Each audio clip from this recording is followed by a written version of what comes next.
Hi, welcome to A Foreigner in the Philippines.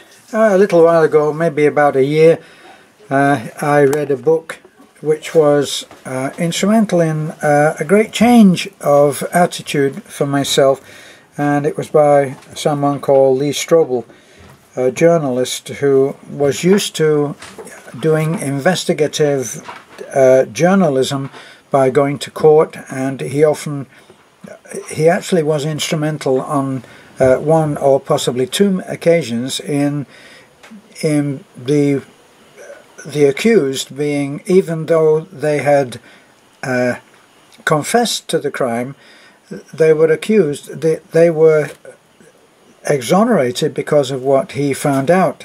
That was the impression I got. Now, some people say that what he does is not scientific, but I found the book was extremely informative, and it's called The Case for Christ. And up to that time I'd really been interested in finding out about Christ, and I have said this on other occasions, where I actually went to Bible study at the Bible Study Center in Cebu. That's when Beth and I were living there before we moved to Bohol. And someone sent me the book. As always, it's been an extraordinary thing, a little bit of Carl Jung there, synchronicity, that when I actually need something, then somehow it will come to me, either by a telephone call or seeing an old friend or an email, or in this particular case a book. And the book, The Case for Christ, is an extremely compelling book, because what the man did over a period of, I think, 2 years, I could be wrong on these things, but it's not actually important whether it took him 5 minutes or 5 years. The fact is that he did the work, and what he did was he went to the greatest scholars in the world, and he spoke to them about their particular expertise in studying of the Bible. And one of the things which had the biggest effect on me, because it was horrific, was something that I'd had an experience with in the Philippines some 30 or so years ago. In Pangasinan, whether it's celebrated, I use that word lightly, celebrated, dramatized would be more to the point. As I said, dramatized would be more to the point. We're having hysterical dogs tonight for some reason, even more so than usual. And when I was in Pangasinan, I actually went to something that's called the sacrifice. And the sacrifice is the reenactment of not only the actual crucifixion, but the walk up there, and the dramatization, because it's Catholic, and the Catholics have, I think it's the 12 or the 14 stations of the cross, that's what they have. And each one is a pivotal point in Christ's walk to Calvary, carrying the cross. Apparently, historically, as far as historical accuracy goes, he didn't actually carry the pole, the actual post itself. He carried the cross piece, and that's what he carried.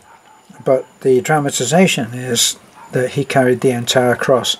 But anyway, during that time, a lot of stuff happened. Now, this man that was picked for this sacrifice in the Philippine culture, it's not actually condoned by the Catholic Church, but it seems to be part of the Philippine culture. And what happens is that on that walk, following the man who is Christ for a day, not to be too facetious, but Christ for a day. There was nothing trivial about his particular sacrifice, as I'll explain in a minute. But I actually knew someone who took part in that sacrifice that day, and what they do is they make up a whip, and the whip is made up of a long piece of bamboo, a thin piece of bamboo, about the thickness of your finger, with lots of smaller fingers which are tied at the end to be like a flail. And then what happens then is that they are masked so that they can actually see, but people don't know who they are. And they elect to do this sacrifice, and during that time they have supporters who will give them water and so on. But they have this flail which they whip this way and that way and this way, and it strikes them just under the shoulder blades, and they actually draw blood by having like a paddle, and inserted into the paddle they have tiny bits of safety razor blade, broken razor blade, and their helper will actually pierce the skin to draw blood, and then they beat themselves along that entire walk, reenacting Christ's walk from where he was tortured up to Calvary. And it's a very well, it certainly is a very moving situation, image, event. You cannot help but be moved by it and by the intensity of the people that do this, and they do this as a penance for their sins, and perhaps in a lesser way for the sins of others. So I watched all of this, and we got to a place that was a high point, and that's where they had prepared the place where Christ would be crucified. And obviously, actually, in close, you couldn't get in close to where they were going to put this person onto the cross, and then insert the cross into a pre-dug hole with the big wedges which would hold it firm. And I was actually amazed to see that the man actually was. I was trying to say to my friend who I was going there with this to see this thing happen. I said, well, yes, but obviously they're just going to tie him to the cross, because nobody would be prepared to have nails driven through their hands. And it was true that he was bound at the elbow and at the wrist. So he was bound to the cross, and they did everything on the ground. So the cross was laid on the ground, and then he lay on the cross, and then they tied him, and then, believe it or not, they hammered nails into his hands and into the wood. Amazingly. For the life of me, I can't remember what they did with the feet, but that's what was done. And then the cross with this man was hoisted up. Now, how do I know for certain that the nail went into his hand? Believe me, I'm telling you that the nail looked about this big, with a large round flat head on it, and they hammered that into that man's hands. And how am I going to prove it to you that they did? Well, actually, some years ago I would have produced a photograph, but I thought that the nail would go through like that. But I had a Canon A1 at the time, which was a state-of-the-art photograph, computerized, and almost incapable of taking a bad photograph. And I actually had a photograph of the palm, like so. Well, I'll put it like that. And the nail went into the center of the hand, and he was nailed to the cross. So why am I labouring on this? Because when I was reading the book, the part that came was when they were talking about the medical evidence about what happens. Now, crucifixion in Roman times was reserved for the lowest of the low. It was a degrading, humiliating, and absolutely brutal way to die. The Romans were very skilled at keeping someone alive to endure the torture. There's no point, if you're going to be a torturer, there's no point in torturing someone, and as soon as you pull his fingernails out, he dies. So you've got to keep him alive. That's why even the Chinese and their tortures, I remember reading about the 1,000 cuts, a death of 1,000 cuts, where they were so skilled at cutting with knives, with swords, which were razor sharp, they could actually just cut the skin, and they would be able to do that to the point where the person would simply die of blood loss, but he would die obviously in extreme agony. Now, what happened to Jesus is clinically proven, and it's much more graphic than you think. I'm not trying to be sensationalist here, but the book does make this point, and it is interesting, and it is horrifying to think that that's what happened to this man, who had only ever tried to do good, had made the blind, he'd given sight back to the blind, he had made the crippled walk, all of these things, brought people back from the dead, and yet this is what happened to him. Well, so he was talking, he's talking to this man who is Alexander Metherell, and Alexander Metherell is actually speaks with scientific precision. He is board certified in diagnosis by the American Board of Radiology, has been a consultant to the National Heart, Lung and Blood Institute of the National Institute of Health of Bethesda, Maryland. He's written a ton of books, Aerospace Medicine to Scientific American, The Physiologist, Biophysics Journal, just incredible qualifications, and he is a Christian, and he has studied and written about the actual death of Christ and how it happened. But here we are, and our author wants to know about this, and how do we know that Jesus was dead when he was pulled down from the cross and all of that?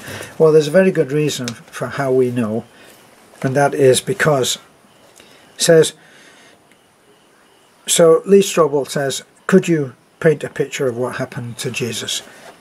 And he said, it began after the Last Supper. This is Metherell speaking now. Jesus went with his disciples to the Mount of Olives, the Garden of Gethsemane. The Garden of Gethsemane was what I was always told as a child, where Jesus for a moment said that he didn't want to go through with it, but of course he regained his faith, and we know the rest.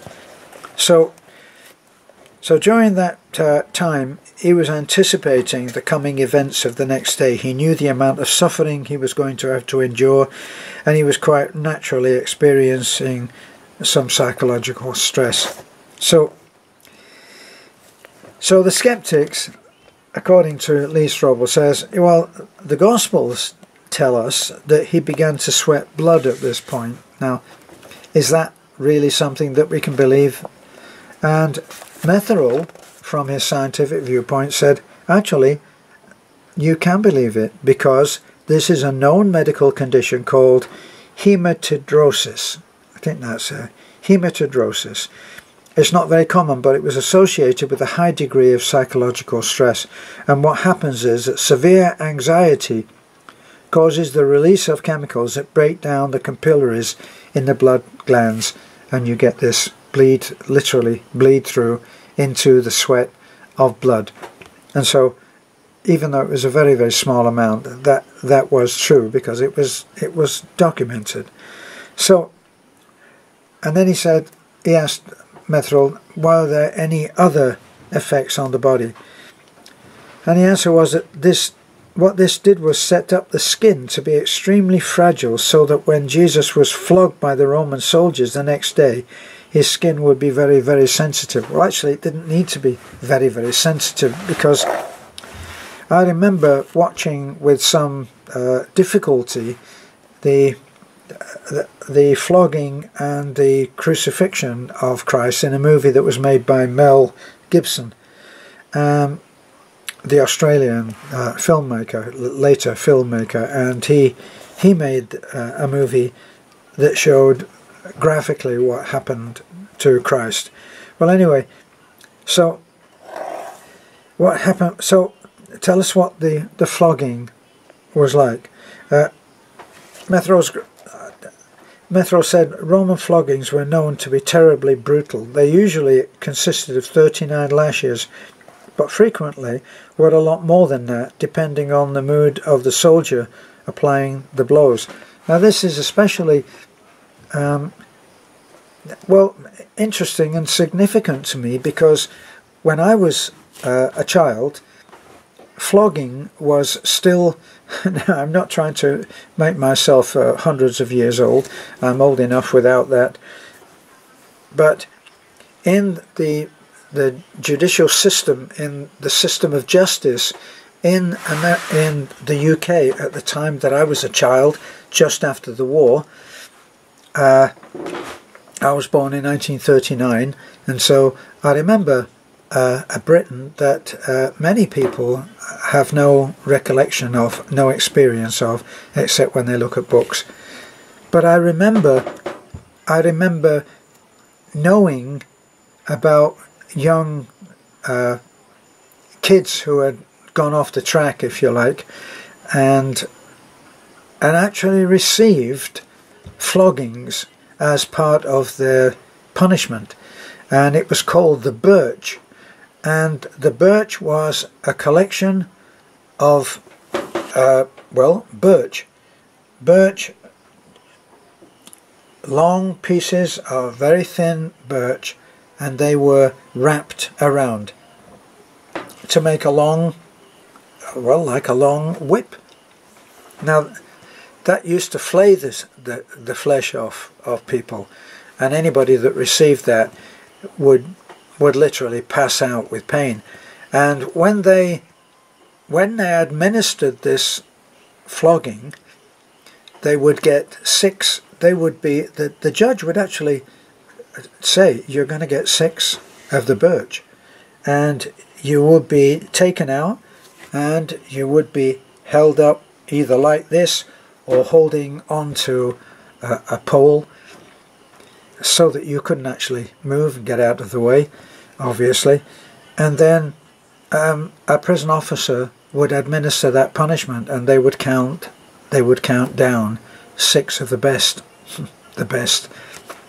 And the pain was so intense back then for ordinary people that these were not Christ's, these were not the Son of God, these were probably the son of the other guy, but they would have their face would be watched. So the doctor had the power to stop it if the pain was too great for that person, and it might be deemed to be terminal, and he would watch the face of the person who was being flogged. Amazing to think that this happened in my lifetime, but it certainly did, along with a lot of other things that happened in my lifetime, which I went down, was actually about to start a job on haulage in the pit at Bradford Pit on the Monday that I was supposed to start. Confirmation came through that my father had succeeded in getting me in the army, and I went into the army at 15 and a half. So that gives you an idea. Two extraordinary events, that I would be allowed as a 15-year-old kid to go and work in the coal mines, and I had a job to go to, had been trained to do that thing. So there was that, and the fact that when I was 16 years old I celebrated my 16th birthday in Berlin, and that was with the Argyll and Sutherland Highlanders, which historically you can check that and you would find that in fact the battalion was in Berlin at that time. You can work it out. I was 15 and a half, 16, born in 1939.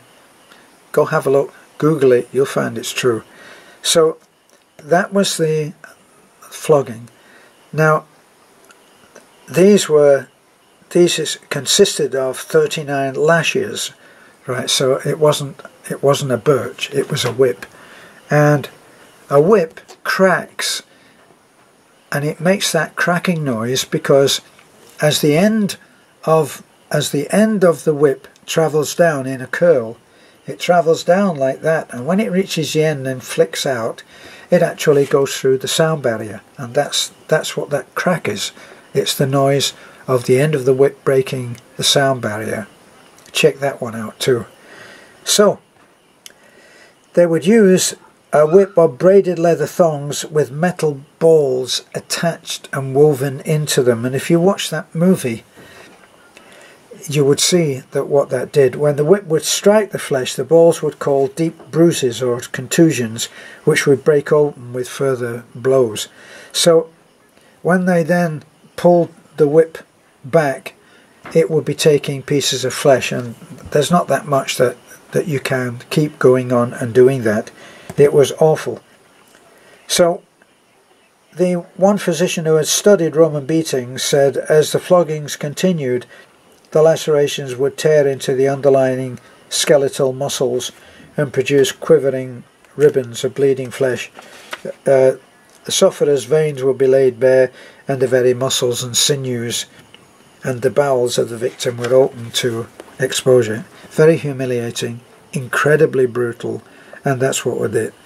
So we know that many people would die from this kind of a beating, as I said, back in the day when that was part of the judicial system of punishments. That was happening, and they used to carefully monitor the face of the person who was being beaten, flogged. So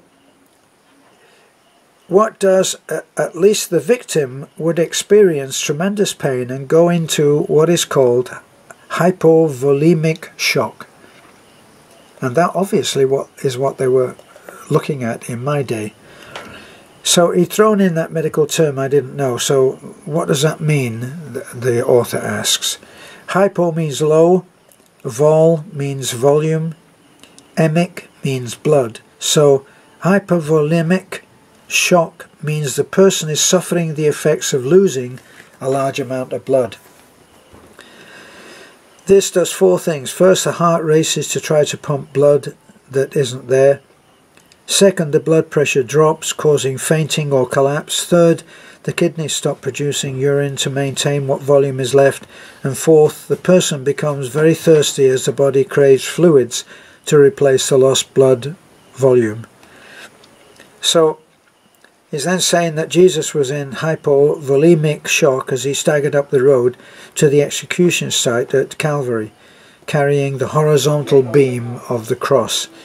Finally, Jesus collapsed, and the Roman soldier ordered Simon, a bystander, to carry the cross for him. Later we read that Jesus said, "I thirst," at which point a sip of vinegar was offered to him. Because of the terrible effects of this beating, there's no question that Jesus is in terrible condition before nails were driven through his hands and feet. So it was unanimous by historians that Jesus did survive that beating and went on to the cross, which is where the real issue lies. Those days when condemned criminals were strapped down and injected with poisons or secured to a wooden chair and subjected to a surge of electricity, the circumstances these days when condemned criminals are strapped down and injected, they're subject to, the circumstances are highly controlled. So death comes quickly and predictably. But the death that Jesus went through was slow and rather inexact form of execution called crucifixion. It says most people aren't sure how the cross kills its victim, but he could not have escaped the experience of being brutalized and bleeding, but nevertheless alive. How could he have done it? So he would have been laid down and his hands would have been nailed in the outstretched position to the beams. The crossbar was called the patibulum. And at this stage it was separate from the vertical beam, which was permanently set in the ground. So, nailed with what? Nailed where? The Romans used spikes that were 5 to 7 inches long and tapered to a sharp point. They were driven through the wrist, Methodal said, pointing about an inch or so below his left palm. So, actually I was surprised on that as well. I thought the nails pierced his palms. That's what all the paintings show. No, it was through the wrist. This was a solid position that would lock the hand. If the nails had been driven through the palms, his weight would have caused the skin to tear and he would have fallen off the cross. So the nails went through the wrist, although this was considered part of the hand in the language of the day. So, the largest nerve going out to the hand, it would have been crushed by the nail that was being pounded in. So, they're saying that the kind of pain that would have been felt when you bang your elbow and hit what's called your funny bone, that's actually another nerve called the ulnar nerve. It's extremely painful when you accidentally hit it. Well, pictures taking a pair of pliers and squeezing and crushing that nerve, he said, and you would have an idea of the kind of pain that Christ would have been in. The pain was absolutely unbearable.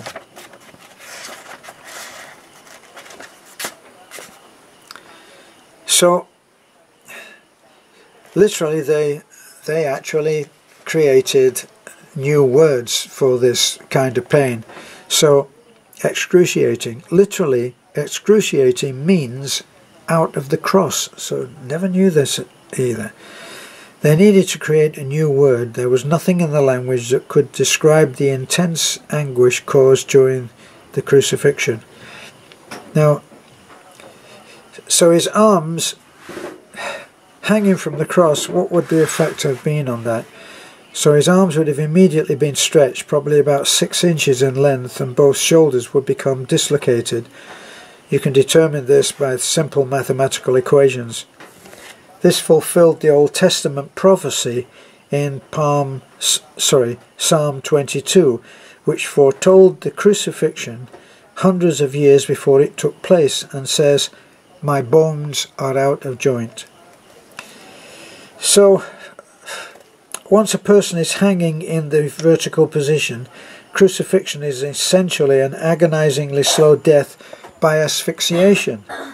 The reason is that the stresses on the muscles and diaphragm put the chest into the inhaled position. Basically, in order to exhale, the individual must push up on his feet so the tension on the muscles would ease for a moment. In doing so, the nail would tear through the foot, eventually locking up against the tarsal bones. So you can see that it would go on, and as the person tried to breathe, he just wouldn't be able to. carbon dioxide into blood, he goes into what's called respiratory acidosis. So I won't even go on. I'm having trouble even reading it myself, but even before he died, this is important. The hypovolemic shock would have caused a sustained rapid heart rate that would have contributed to heart failure, resulting in the collection of fluid in the membrane around the heart, called a pericardial effusion, as well as around the lungs, which is called a pleural effusion. Why is that significant? The author asked.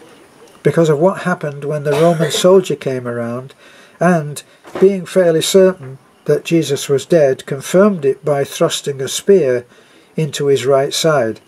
It was probably his right side.